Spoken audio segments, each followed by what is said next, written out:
साईं तव्हांजो पंहिंजो अली अज़हर भट्टी नवाब शाह।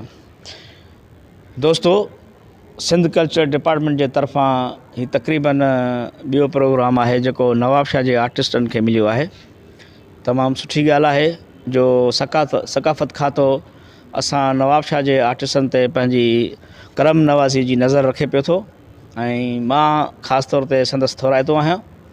साईं मुंहिंजा नवाब शाह सिंध जो विच सेंटर आहे। ऐं तव्हांखे ॿुधाईंदो हलां त स्टेज ड्रामनि जे हवाले सां नवाब शाह शहर जी हिकिड़ी पंहिंजी तारीख़ आहे। इहा हिकु अहिड़ी तारीख़ आहे जेका सुनहरी दौर जीअं गुज़री, पर अफ़सोस जो असांजा दोस्त उन तारीख़ विसारे वेठा आहिनि। नवाब शाह में कई तारीख़ी स्टेज प्ले थिया। तव्हां सभिनी दोस्तनि खे इहा गुज़ारिश आहे, नवाब शाह जी अवाम खे गुज़ारिश आहे त सकाफ़त खाते जे तरफ़ां ई जेको अॼु प्ले थी रहियो आहे सुखनि जी वस्ती, इन जे लाइ ईंदा ऐं हिन ड्रामे खे ॾिसण बि विसारींदा।